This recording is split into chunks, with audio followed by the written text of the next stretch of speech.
when I get really inflamed, those act up and I get really bad lower abdominal pain. So it's almost like my entire pelvic girdle all the way around will just sort of be like on fire. Wow. I got the device and I noticed right away from the first day that the pain wasn't as intense.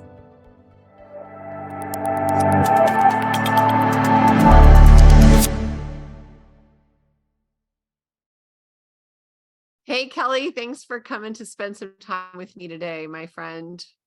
Oh, thanks, Tracy. Glad to be here. So I'm happy to chat with you because I know you, but I don't know your story. So it's going to be fun to hear. So can you start off by telling the listeners a little bit about how you were feeling prior to coming to QHS?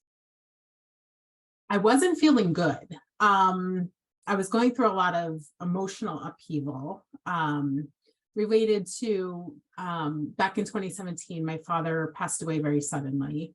And that kind of just started like a tumbleweed effect in my life.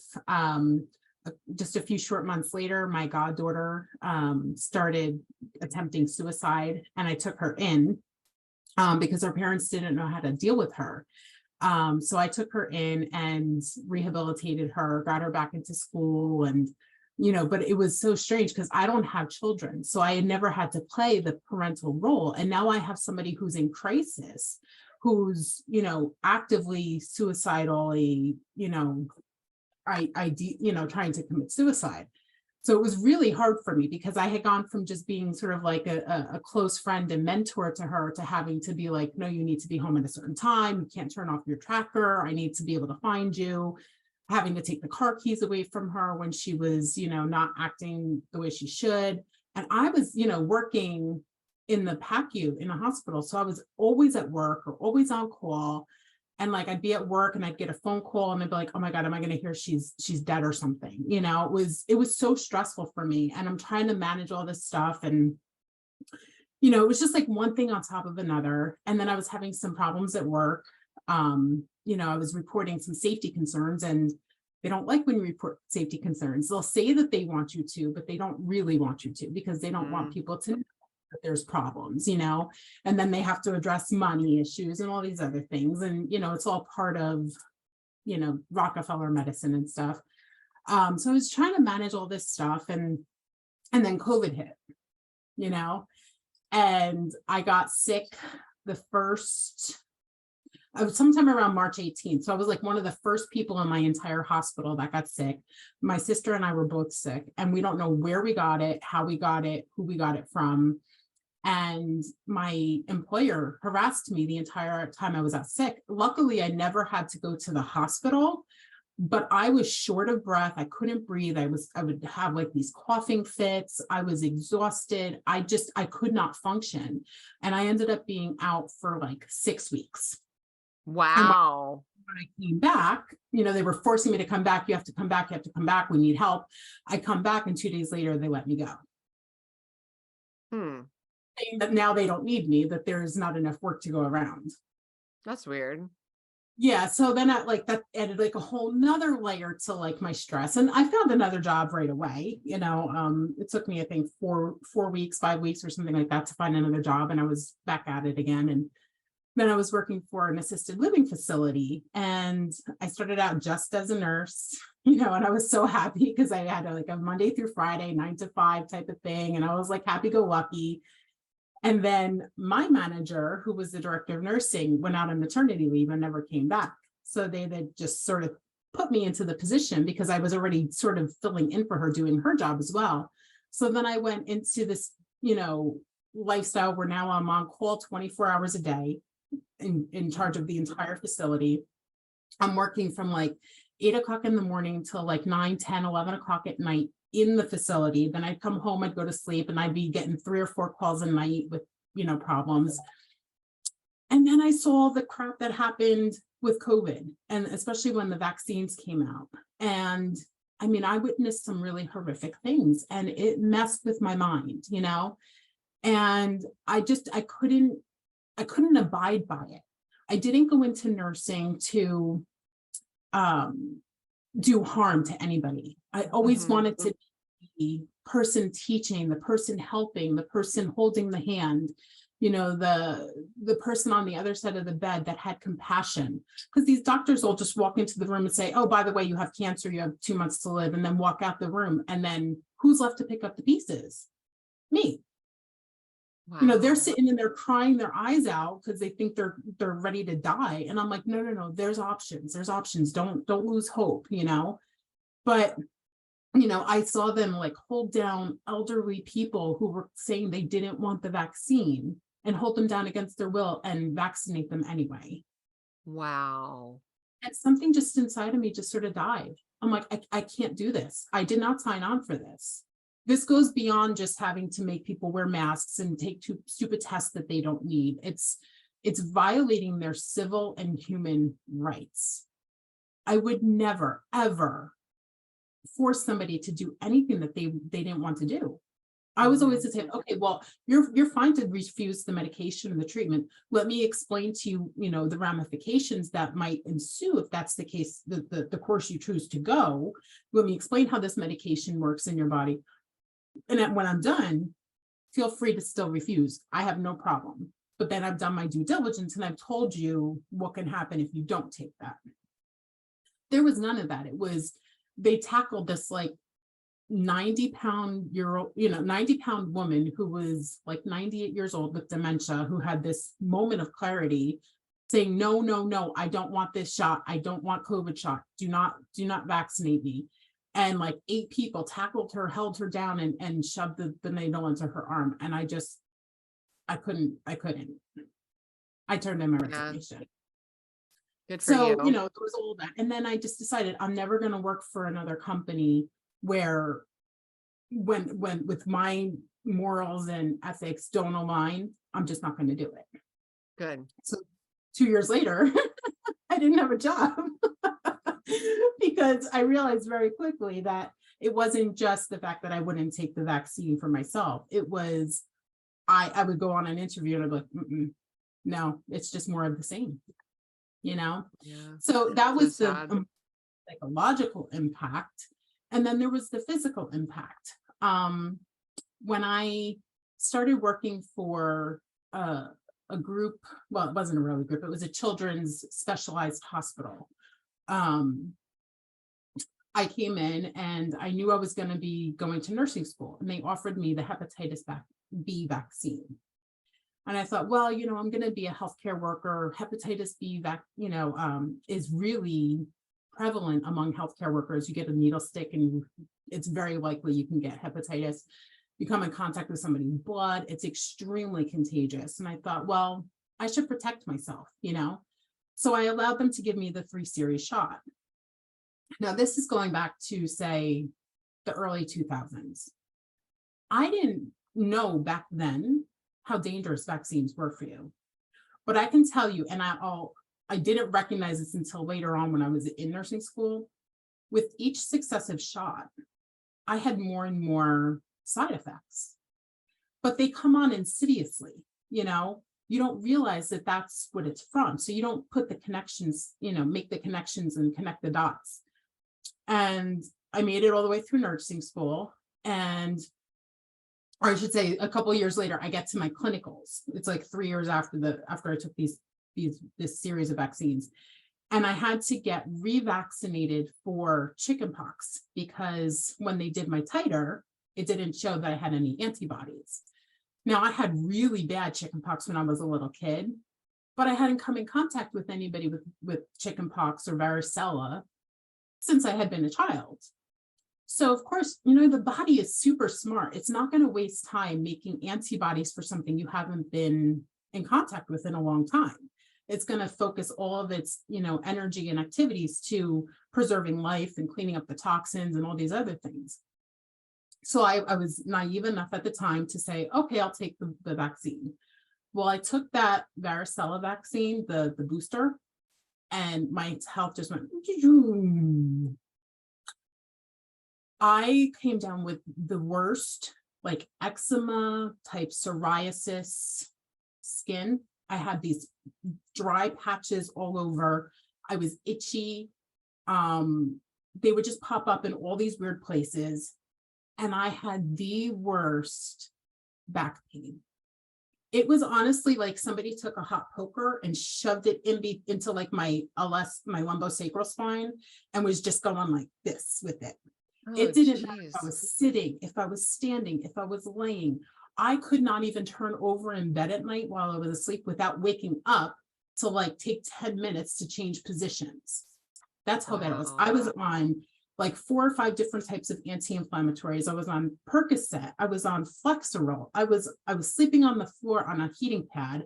I mean, I was going to a chiropractor 3 times a week, an acupuncturist 3 times a week. I was trying yoga, Pilates, everything. I was miserable.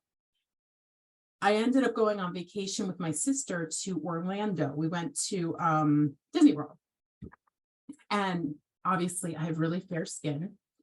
And as a child, I had sun poisoning on my face, especially really bad a number of times. So I knew I was like at high risk for skin cancer and stuff. So again, this was before I knew better. I slathered on the sunblock and we went into the parks. And as the day went on, I got really like irritated and my skin was itching and burning. And I came home, I'm like, I got to wash this off. And I went into the shower and I kid you not, the water hit my skin and I screamed. Oh my gosh. The water was actually burning my skin. I came out of the shower and I would be blinking my eyes and there were like cracks in the corners of my mouth, cracks in the eyes, and I'd blink and they would bleed. Oh. Everything hurt. I was miserable. My skin was like bright red, as if I had sunburn, but it wasn't sunburn. It was like what we call like erythema or an internal rash, but it was all over my body. So I called my dermatologist and I'm crying on the phone and I'm like, you have to do something. She's like, well, I don't know what to tell you. She's like, I can call in a prescription of like cortisone for you for short term. She's like, but you'll have to come back and see me. In the meantime, don't put any sunblock on, just like cover up with a hat, an umbrella, long sleeve. I'm like, it's like 100 degrees in Florida right now. Oh. So my whole vacation was miserable. I came back from vacation and I had to go to work, right? So I show up for my shift at work and I'm still all red. My face is like puffy, like out to here. And like I said, my skin is so dry and tight, like all the little creases everywhere, like anywhere I had a skin fold was just miserable. And I'm still bleeding from the eyes. And this like 3rd-year resident walks in and he takes one look at me and he was like, holy shit, what happened to you?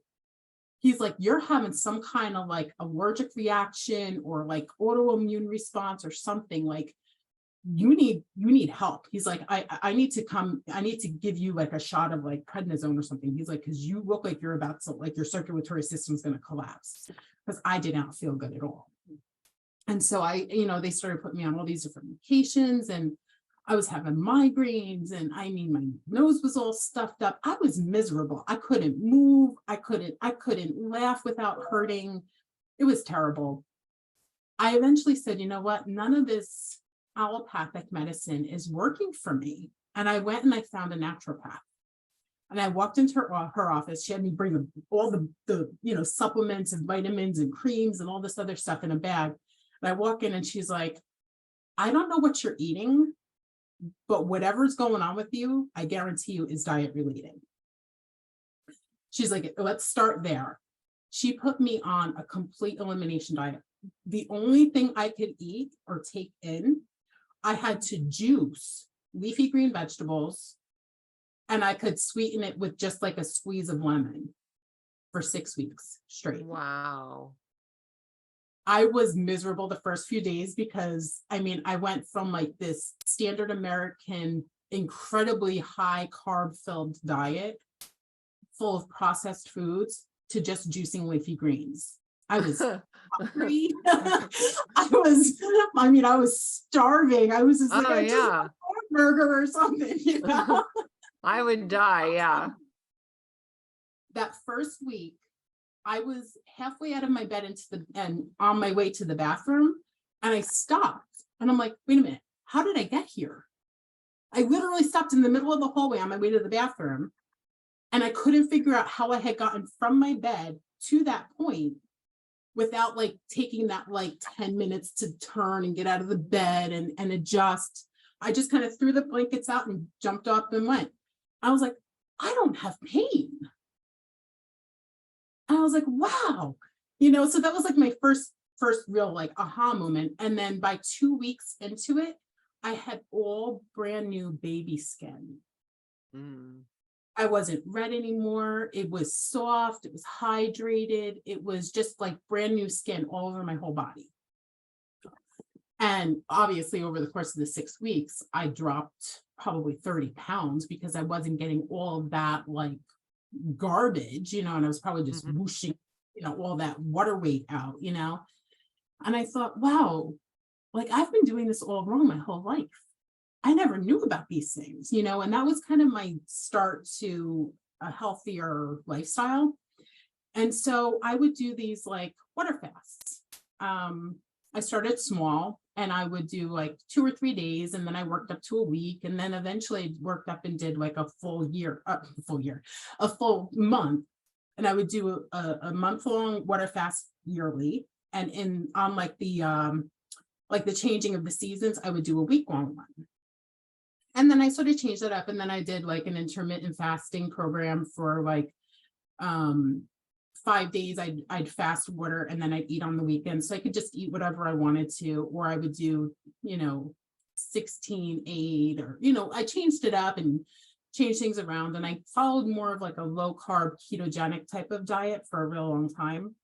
But I ran into a problem where I ended up, I guess I wasn't getting enough iron, or something else was going on that was depleting my iron, and I ended up in the hospital with iron deficiency anemia and like heart palpitations and stuff like that. So for a long time, I didn't want to do anything like fasting and to deprive my body of, nutrients and stuff like that. I'm like, I must be overdoing it or something. So I changed things up, and, a lot of my symptoms started to come back. And so then, but I had this fear. I was like, well, I want to do this fasting and I want to eat this way, but I got sick the last time. So I had this huge fear. And then, of course, like I said, all these things sort of happened in my life, and I was going through all this depression and all this upheaval and all this turmoil. And I didn't completely go off the rails, but I wasn't following that same regimen I had been on for so long that kept me in check. And like I said, a lot of the pain came back. I had this chronic low back pain. I have uterine fibroids and I have ovarian cysts. And I've been struggling with that for a number of years too. And when I get really inflamed, those act up and I get really bad lower abdominal pain. So it's almost like my entire pelvic girdle all the way around will just sort of be like on fire. Wow. I got the device and I noticed right away from the first day that the pain wasn't as intense.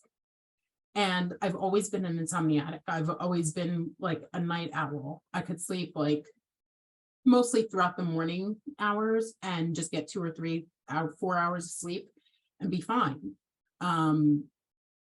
But I noticed again, right from the start, my sleep, like all of a sudden I'd be getting tired and I'd be like falling asleep on the couch. And I'm like, it's only 8 o'clock at night. What is going on? And I'd finally started sleeping through the night. And I do the sleep monitor on my phone. And I was always like right up in the top, like real light, real right sleeper, never really falling into REM, never falling into a deep sleep. I'm always in a deep sleep now. And if my dog wakes me up to go to the bathroom or something in the middle of the night, or if I have to go to the bathroom or whatever, I used to never be able to fall back asleep. That would be it. I'd be up from, 2 o'clock in the morning until the next night. Now I lay back down and I'm back asleep within 5 minutes, back into a deep sleep. Great. So that has been a huge improvement. That nasal sinus pressure and stuffiness that I used to just live on Afrin. I mean, literally 4, 5, 10 times a day, I'd be squeezing the Afrin because I couldn't breathe. And I realized a lot of that was, again, the inflammation. So I, again, changed up my diet a little bit. I got rid of some of the more inflammatory foods and it went away. And I didn't have to do the Afrin anymore. So yeah, more restful sleep, no longer an insomniatic, the pain in my back. It wasn't like overnight. There are some days that I still have some discomfort, but it's like each subsequent day, it gets better and better and better. And I notice it less and less and less. I had been taking like, Excedrin was sort of my pain medicine of choice because it always worked for my headaches as well as like inflammatory pain. I would take like 2 or 3 pills every, say, 3 to 4 hours around the clock. Wow. Now, I can't remember the last time. Actually, I did take it this morning because I had a headache this morning. But prior to that, I hadn't taken it in 2 weeks. Good. So that's huge for me because I was really concerned I was gonna like destroy my liver or my kidneys or something like that. And I've noticed since I got the device, my outlook on life is so much better. I'm not stressed out and worried and like quick to anger or like get all riled up anymore. I'm like zen, you know. It's like my sister's pretty much the only one who can push my button, but that's a lifelong thing, you know. She knows me so well that she wants to upset me and she knows exactly what button to push, you know. Oh yeah. But other than that, like I'm just like, okay, whatever it is, you know, we'll deal with it. No big deal. And as far as my skin is concerned, remember I was talking about those patches? I had one right here. And it lasted, they would pop up out of nowhere and they'd last a year, 2 years, whatever. It didn't matter what I put on it. It was just like, okay, I have a tiny little one under the ring here, just because I think it like rubs there all the time. But it's nothing in comparison to what I used to get. But the spot that I had here on my wrist actually had turned it completely white. It looked like I had a suntan, you know, and all the hair had disappeared from that spot. Wow. I now have hair and it's all a normal color. It filled back in. And the only thing that changed was the device. How old are you, Kelly? I'm 45. You are? 45. Holy cow. I thought you were going to say like, oh, I'm 30. I had no idea you were 45. You look like a kid. Thank you. But you know, the funny thing is, before I had met that naturopath and done all that like holistic stuff, even at 18, I looked like I was 35, 40 years old at 18 because I was so unhealthy. I found some older pictures and I smoked at the time too, which of course didn't help matters. But I'm looking at it, I'm like, oh my God, why didn't somebody tell me I looked that bad? I looked so, my skin was like grayish and yellowish, and you know, I was just like bloated, you know, it was terrible. Oh wow, because you look great now. Thank you. Yeah, it wasn't a good thing. And I've even noticed like my wrinkles are not that I had a lot of wrinkles, but I was starting to get like the fine lines and like underneath the eyes were getting a little puffy and, you know, like the crow's feet and stuff. I can't find them anymore when I look in the mirror. And I had some like just a few gray hairs just coming in, which I had to like look for originally because I have lighter colored hair. But then I'm like, oh my God, why? Now I have like 6 of them up there. I can't find them anymore. They're gone. Wow, that's cool. That's How long have you cool. had your device? So I got it like early April, like maybe the first week of April, somewhere around there. Okay, so maybe like 10 weeks. Thereabouts, yeah. Okay. Okay, cool. Close to 3 months, somewhere around there. The other thing I've noticed is, so I had a gastric sleeve surgery in 2016. And I didn't necessarily do it to lose weight. I had done HCG injections for years. I had started doing it when I was like a brand new nurse, like maybe say 2011. And I had gone to like a provider and she had given me a prescription and I had lost some weight with it. And then I found out that I could get it for much cheaper online and I didn't need a prescription. So I would just keep refilling this and I was injecting myself with it. Whereas before I had to go to the place to get the injections. Now I'm injecting it myself. So instead of paying like $600 or something, I could get it for like $150 and do it myself. So I did this for years and nobody ever told me, and I didn't know at the time, that it can actually bring on ovarian cancer and it can cause all kinds of other problems. I didn't know that. Thank God nothing like that ever happened to me, but I totally and completely destroyed my metabolism doing that.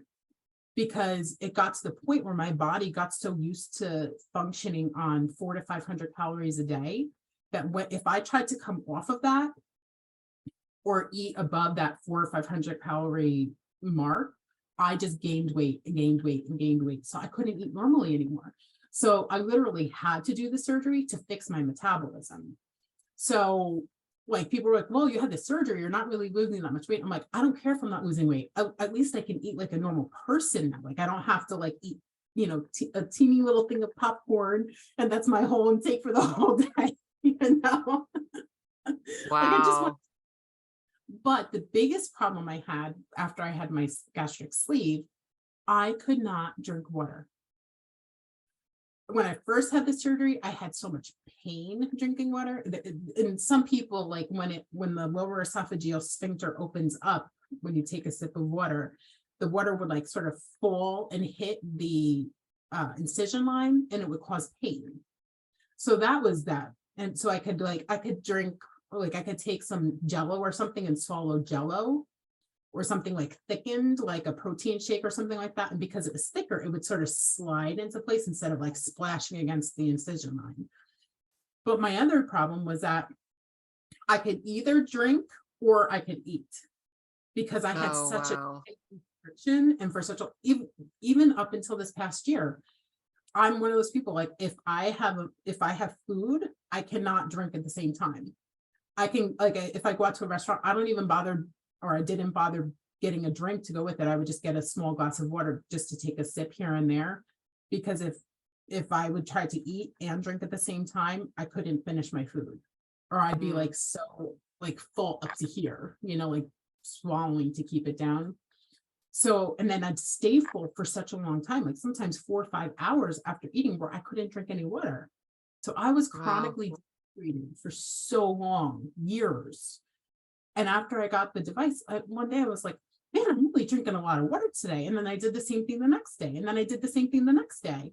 And I'm like, wow, something's changed. And then you were doing the Zoom call, and we were talking about hydration and electrolytes or something. I'm like, wow, it's got to be the device. That's the only thing that's changed. And now, like, so I'm drinking so much more. I still can't drink. If I tried to drink 4 liters a day, I'd probably die. But maybe instead of just having one glass throughout the whole day, like this might be all I would get in for the entire day if I was lucky. Now I'll have 4, 5, 6 of these. So for me, that's huge for me, you know? I like how you have the lemons and the limes in there. That's really good. Oh yeah, I have one of those soda streams. So I make the water bubbly, and then I add the lemon and lime. And so it's like you're drinking soda, but you're not, you know, because there's nothing else. Yeah, exactly. Me too. And I usually pour it in this jar, but I was running from the key call to another call to you, and I didn't. So now I'm putting it back in my jar. I drink it straight from, you know, I saw that conversation with the straw, and I'm like, I would do a chug-a-lug contest with anybody any day trying to sip a liter of water out of a straw versus me drinking it from this. You know, I can do like a half a liter in like, you know, 10 seconds. So, and then because I used to drink from a straw all the time, and I got all these lines on my lips, like I look like a smoker, and I'm not. Never have been a smoker, and I have like all these smoker lines. It's from the damn straw, I swear. Yeah, seriously. Oh my gosh. So you notice that now you can drink more water. That's really interesting, because obviously it seems like your cells must be absorbing it differently than it just going into your, you know, stomach. Now, are you going to keep, well, I guess, let's talk the Q arc. Okay. So now you get to take all this beautiful wisdom and knowledge that you've gathered through the years. And I think it's cool because you've seen both sides, right? I love how you called it Rockefeller medicine versus the natural, and apply it to a healthy 30-year-old body, which I feel like when your body was 30, it wasn't healthy, which is super cool, right? You get to completely redo your life. What excites you about that? Everything, you know.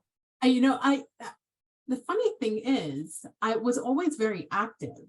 So I was born, you know, overweight because, my mom didn't know better and I was the third baby. So I was like 9 and something pounds. And I was always a chubby baby, and my mom and dad didn't have a lot of money, and my mom and dad weren't really like educated. So it was really cheap to buy, junk food. Healthy food was really expensive. We probably had pasta most nights of the week, because it was something my parents could afford. And, as I got a little older, sometimes the only meal I got was the lunch meal, because we were living at the poverty level. So I was allowed to have free lunches at school. So sometimes that would be the only meal I would get throughout the day. And let's just say that those aren't exactly the healthiest meals that you can get either, So, but I always swam, I always danced, I was a cheerleader. I actually ran track for a couple of years. I actually danced competitively. I was 7 years old swimming on a team against like 10, 11, 12-year-olds, and I was beating them. But I was this little girl, Oh, cute. So, yeah. So, I mean, I was always on the heavier set side. And even in college, I went to college, and I played Division III volleyball. But like that was probably my thinnest, honestly, because I was constantly running.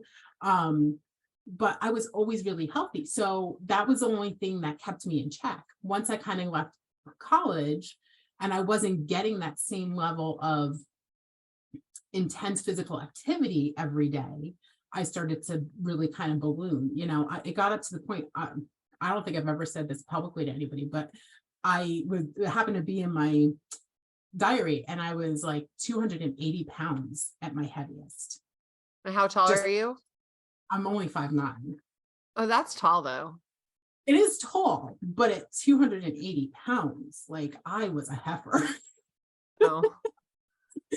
That was really heavy for me, and I did not feel good. It wasn't even just, that I didn't have my breath or that, it was harder to move around. I just was inflamed and it was just, I didn't feel good. Mm-hmm. And so that's why I kind of started doing all those other things, but it wasn't good. So, because I was really active as I was younger, but because my parents had financial problems, I devoted my whole life to like taking care of my family and supporting them and going to school. I always had 2 or 3 jobs. Even when I became a nurse, I worked 2 to 3 jobs at a time just to pay the mortgage, pay the utilities, put food on the table for my family, support my parents, my 2 older sisters, my 2 dogs, it wasn't easy. So I pretty much gave up my younger adult life.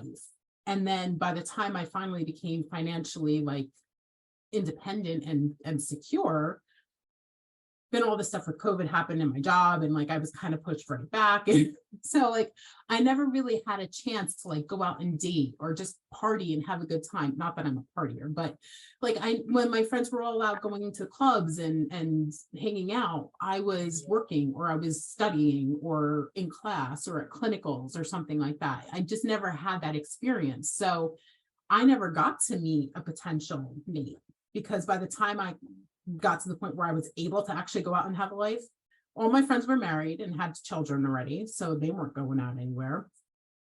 And I'm not the type that goes to like a bar and hangs out, or I'm not a clubber or anything like that. I'm like, where am I going to go to meet people? So it's nice to like get that back and be able to sort of redo that and maybe be able to meet somebody and have children and all that stuff, and not feel like, okay, I'm 45, I'm going to have a kid, and now I'm high risk, maybe can't even get pregnant, that kind of thing. Like I'm not healthy enough right now to have a kid. I feel great, but like if I went to a fertility doctor, they'd be like fraternity party. Yeah. So yeah, I'm looking forward to that. That's cool. That's a great goal. I love hearing that. Yeah, so I get to actually live my life now, instead of living it for other people. Yeah, that's what I'm looking forward to. That's really cool. I love how somebody in the chat was saying, oh, we need to have a QHS post-Q our dating site. I agree. It's so hard to meet people. Yeah. So that would be a fun little project for somebody to do to help people, but pretty soon. So what else, Kelly? What else are you going to do with this second chance or this do-over? What excites you about it? I mean, I think that you're off to a great start with I'm going to have a baby and a family and a new or, significant other. I think I'd probably spend more time taking risks and taking chances. I was always so careful about everything that I did because so many people relied on me to like be the glue and keep everybody else going, So I kind of feel like it's my chance to take some risks and do some interesting things. I don't think I'll be jumping out of a plane, parachuting or anything like that, but maybe take some like ballroom dancing classes, or I don't know, maybe try to do a Tough Mudder or something like that, something that I would have never tried to do before because I don't like exercise that much. I love to have fun. So like I love to do things that are fun. If it's like, singing, dancing, jumping, playing a game. But I when it comes to like getting on a treadmill or like being regimented, I'm like, oh God, no, get me out of this gym. Yeah, treadmills are boring. I hate those treadmills, but I love CrossFit. It's just so fun. Every day is like, you get FOMO. You're like, oh, I really want to go to that workout. It looks so fun. You know what I mean? So everybody just has to find what they find fun, but treadmill, oh my gosh, Orange Theory. Oh my gosh. Like I had friends who did all that, like treadmill running. I'm like, I don't think so. Put me out in nature or, at my gym. Yoga is good. That's cool.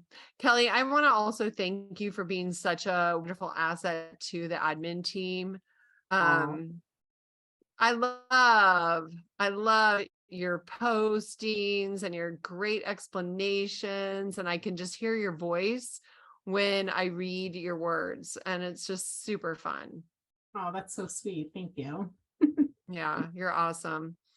All right, my darling. Well, I want to thank you for coming on and sharing your beautiful story, and I look forward to having you back for part 2 post-Q arc. I am all for it. It's going to be fun, huh? And I'll see you in Salt Lake City coming up next month. Yes, I am looking forward. Awesome. Thank you for making this QHS project fly. This valorous admin team, thank you. The Key community welcomes you. Thank you for making your home QHS healthy and happy. Thank you for helping us place QH centers all around the world. Together, hand in hand, we make miracles happen. QuantumHealingSystems.org. Thank you.